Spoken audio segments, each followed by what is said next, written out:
The Art of War by Sun Tzu, translated by Lionel GILES.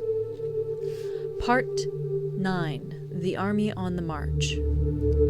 Sun Tzu said, "We come now to the question of encamping the army and observing signs of the enemy. Pass quickly over mountains and keep in the neighborhood of valleys. Camp in high places facing the sun. Do not climb heights in order to fight." So much for mountain warfare. After crossing a river, you should get far away from it. When an invading force crosses a river in its onward march, do not advance to meet it in midstream. It will be best to let half the army get across and then deliver your attack. If you are anxious to fight, you should not go to meet the invader near a river which he has to cross. Moor your craft higher up than the enemy and facing the sun. Do not move upstream to meet the enemy. So much for river warfare. In crossing salt marshes, your sole concern should be to get over them quickly, without any delay. If forced to fight in a salt marsh, you should have water and grass near you and get your back to a clump of trees. So much for operations in salt marshes. In dry, level country, take up an easily accessible position with rising ground to your right and on your rear, so that the danger may be in front and safety lie behind. So much for campaigning in flat country. These are the 4 useful branches of military knowledge which enabled the Yellow Emperor to vanquish 4 several sovereigns. All armies prefer high ground to low, and sunny places to dark. If you are careful of your men and camp on hard ground, the army will be free from disease of every kind, and this will spell victory. When you come to a hill or a bank, occupy the sunny side, with the slope on your right rear. Thus you will at once act for the benefit of your soldiers, and utilize the natural advantages of the ground. When, in consequence of heavy rains up country, a river which you wish to ford is swollen and flecked with foam, you must wait until it subsides. Country in which there are precipitous cliffs with torrents running between, deep natural hollows, confined places, tangled thickets, quagmires, and crevasses should be left with all possible speed and not approached. While we keep away from such places, we should get the enemy to approach them. While we face them, we should let the enemy have them on his rear. If in the neighborhood of your camp there should be any hilly country, ponds surrounded by aquatic grass, hollow basins filled with reeds, or woods with thick undergrowth, they must be carefully routed out and searched, for these are places where men in ambush or insidious spies are likely to be lurking. When the enemy is close at hand and remains quiet, he is relying on the natural strength of his position. When he keeps aloof and tries to provoke a battle, he is anxious for the other side to advance. If his place of encampment is easy of access, he is tendering a bait. Movement amongst the trees of a forest shows that the enemy is advancing. The appearance of a number of screens in the midst of thick grass means that the enemy wants to make us suspicious. The rising of birds in their flight is the sign of an ambuscade. Startled beasts indicate that a sudden attack is coming. When there is dust rising in a high column, it is the sign of chariots advancing. When the dust is low, but spread over a wide area, it betokens the approach of infantry. When it branches out in different directions, it shows that parties have been sent to collect firewood. A few clouds of dust moving to and fro signify that the army is encamping. Humble words and increased preparations are signs that the enemy is about to advance. Violent language and driving forward as if to the attack are signs that he will retreat. When the light chariots come out first and take up a position on the wings, it is a sign that the enemy is forming for battle.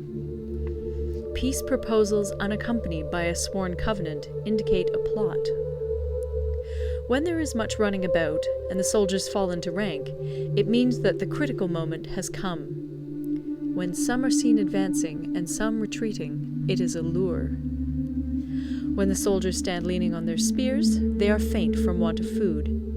If those who are sent to draw water begin by drinking themselves, the army is suffering from thirst. If the enemy sees an advantage to be gained and makes no effort to secure it, the soldiers are exhausted. If birds gather on any spot, it is unoccupied. Clamor by night betokens nervousness. If there is a disturbance in the camp, the general's authority is weak.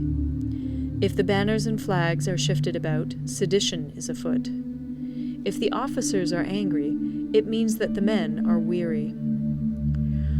When an army feeds its horses with grain and kills its cattle for food, and when the men do not hang their cooking pots over the campfires, showing that they will not return to their tents, you may know that they are determined to fight to the death. The sight of men whispering together in small knots, or speaking in subdued tones, points to disaffection amongst the rank and file. Too frequent rewards signify that the enemy is at the end of his resources. Too many punishments betray a condition of dire distress. To begin by bluster, but afterwards to take fright at the enemy's numbers, shows a supreme lack of intelligence.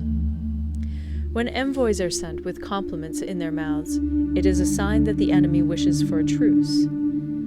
If the enemy's troops march up angrily and remain facing ours for a long time without either joining battle or taking themselves off again, the situation is one that demands great vigilance and circumspection. If our troops are no more in number than the enemy, that is amply sufficient. It only means that no direct attack can be made.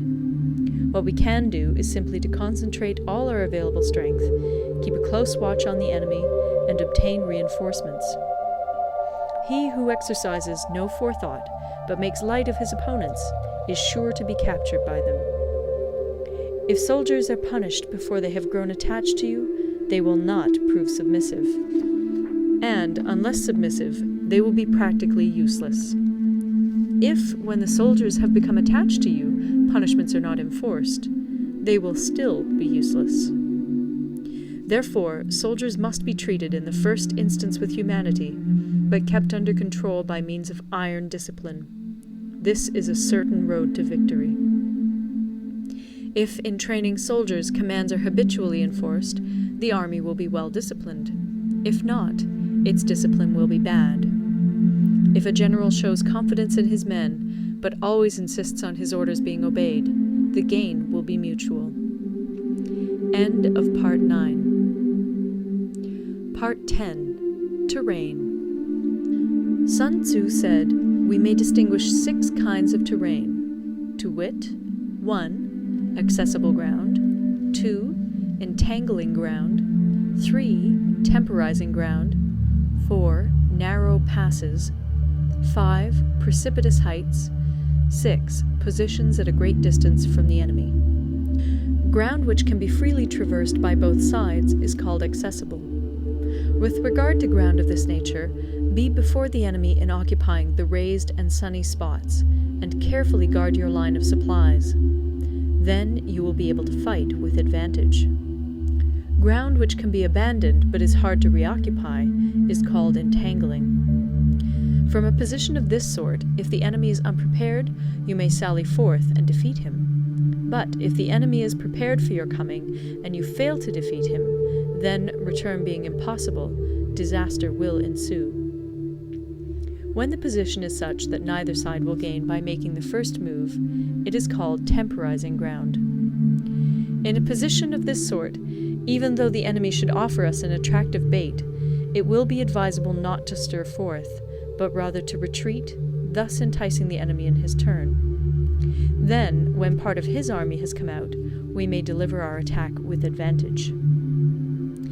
With regard to narrow passes, if you can occupy them first, let them be strongly garrisoned and await the advent of the enemy. Should the army forestall you in occupying a pass, do not go after him if the pass is fully garrisoned, but only if it is weakly garrisoned.